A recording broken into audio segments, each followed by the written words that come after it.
મિત્રો, શું તમે જાણો છો કે ઘરના આંગણામાં રહેલો તુલસીનો છોડ માત્ર એક છોડ નથી, પરંતુ હિન્દુ ધર્મમાં તેને પવિત્ર અને માતા સમાન માનવામાં આવે છે. શાસ્ત્રીય માન્યતા અનુસાર જે ઘરમાં તુલસીજીની નિયમિત પૂજા કરવામાં આવે છે ત્યાં સકારાત્મકતા, શાંતિ અને આધ્યાત્મિક વાતાવરણ જળવાઈ રહે છે. પરંતુ શું માત્ર તુલસીની પૂજા કરવાથી ખરેખર જીવનમાં કોઈ ફેરફાર થાય છે? તુલસીની પૂજા કરવાની સાચી રીત શું છે અને કઈ ભૂલો કરવાથી બચવું જોઈએ? આજના આ વિડીયોમાં આપણે આ તમામ વાતો સરળ ભાષામાં જાણીશું. એટલે વિડીયોને અંત સુધી જરૂર સાંભળજો, કારણ કે અંતમાં તુલસી પૂજા સાથે જોડાયેલો એક એવો નિયમ પણ જણાવીશું જેને ઘણા લોકો જાણતા નથી. હિન્દુ પરંપરામાં તુલસીને ભગવાન વિષ્ણુની પ્રિય માનવામાં આવે છે અને તેને માતા તુલસી તરીકે પૂજવામાં આવે છે. આપણા ઘરમાં તુલસીનો છોડ રાખવાનો મુખ્ય હેતુ માત્ર ધાર્મિક નથી, પરંતુ તુલસીનું છોડ પર્યાવરણ અને સ્વચ્છતા સાથે પણ જોડાયેલું છે.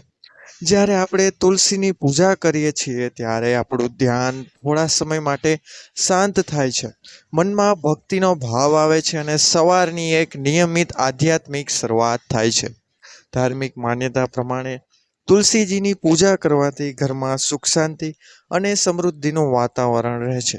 ઘણા લોકો માનતા હોય કે તુલસીજી જ્યાં હોય ત્યાં નકારાત્મક ઉર્જાનો પ્રભાવ ઓછો થાય છે. જોકે આ બાબતોને ધાર્મિક માન્યતા તરીકે સમજવી જોઈએ. વૈજ્ઞાનિક રીતે તેને ચોક્કસ પરિણામ તરીકે સાબિત થયેલી વાત માનવી નહીં. તુલસીની પૂજા કરવાનો સૌથી સુંદર લાભ એ છે કે તે આપણને નિયમિતતા અને સાત્વિક જીવનશૈલી તરફ પ્રેરિત કરે છે. સવારે વહેલા ઉઠીને તુલસીજી પાસે જવું, સ્થાનને સ્વચ્છ કરવું, દીવો કરવો અને ભગવાનનું સ્મરણ કરવું, આ આખી પ્રક્રિયા મનને એકાગ્ર કરવામાં મદદ કરી શકે છે. ઘણા ઘરોમાં તુલસીજીને પાણી અર્પણ કરવામાં આવે છે અને ત્યારબાદ દીવો પ્રગટાવવામાં આવે છે. અહીં ધ્યાન રાખવાની વાત એ છે કે પૂજા હંમેશા શ્રદ્ધા અને સ્વચ્છતા સાથે કરવી જોઈએ. તુલસીના છોડની આસપાસ કચરો, ગંદકી કે જૂની વસ્તુઓ ન રાખવી, કારણ કે ધાર્મિક દ્રષ્ટિએ પણ તુલસીનું સ્થાન પવિત્ર માનવામાં આવે છે અને વ્યવહારિક રીતે પણ છોડને સ્વચ્છ તથા યોગ્ય વાતાવરણ મળે તે જરૂરી છે. તો તુલસીજીની પૂજા કરતી વખતે ઘણા લોકો દીવો પ્રગટાવે છે. દીવો પ્રકાશનું પ્રતીક છે અને ભારતીય પરંપરામાં પ્રકાશને અજ્ઞાન દૂર કરનાર અને શુભતાનું પ્રતીક માનવામાં આવે છે. એટલે તુલસી પાસે દીવો કરવો એ માત્ર એક વિધિ નથી, પરંતુ પોતાના ઘરમાં પ્રકાશ, સકારાત્મકતા અને ભક્તિનો સંકલ્પ કરવાનો સુંદર ઉપાય પણ છે.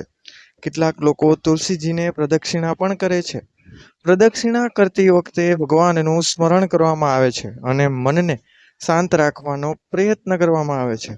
જો તમે દરરોજ તુલસીની પૂજા કરો છો તો ખૂબ લાંબી વિધિ કરવાની જરૂર નથી. થોડા મિનિટ શ્રદ્ધાથી ભગવાનનું સ્મરણ કરવું, તુલસીજીને પાણી અર્પણ કરવું, દીવો કરવો અને પ્રાર્થના કરવી પણ પૂરતી છે. અહીં એક મહત્વની વાત સમજવી જરૂરી છે કે તુલસીની પૂજા માત્ર કોઈ ભૌતિક લાભ મેળવવા માટે ન કરવી. પૂજાનો મૂળ ભાવ ભક્તિ, કૃતજ્ઞતા અને સાત્વિકતા છે.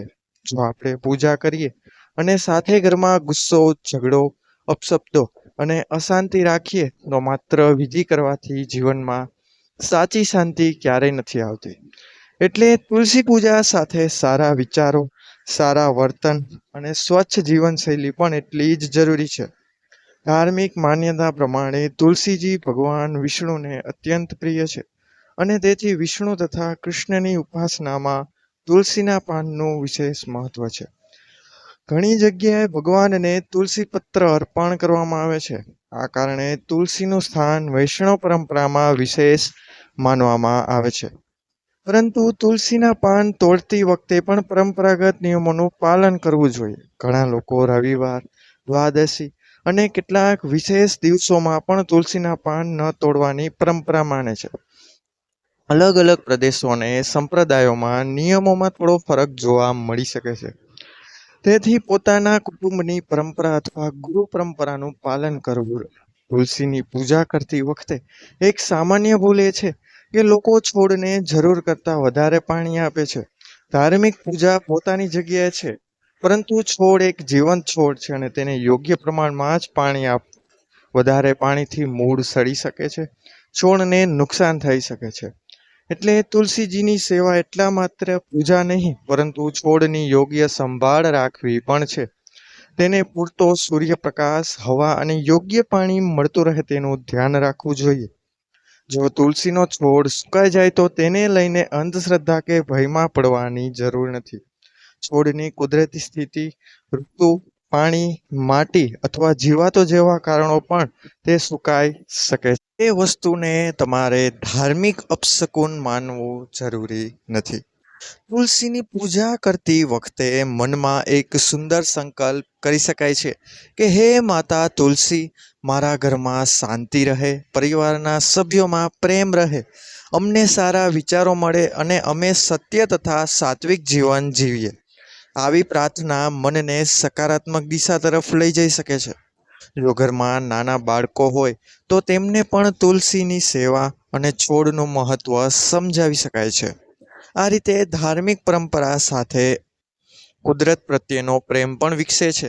હવે વાત કરીએ તુલસીની પૂજાથી થતા આધ્યાત્મિક લાભોની. તો મિત્રો, ધાર્મિક માન્યતા અનુસાર તુલસીની પૂજા ઘરમાં પવિત્રતા અને સકારાત્મક વાતાવરણ જાળવવામાં મદદ કરે છે.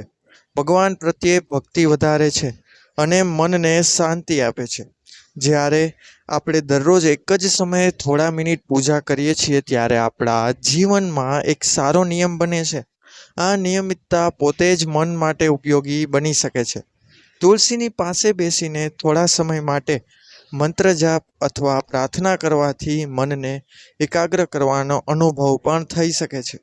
પરંતુ યાદ રાખો, આ આધ્યાત્મિક અને માનસિક લાભો વ્યક્તિના અનુભવ અને માન્યતા પર આધારિત હોઈ શકે છે. તેને કોઈ રોગની સારવાર અથવા વૈજ્ઞાનિક ગેરંટી તરીકે ન જોવું જોઈએ.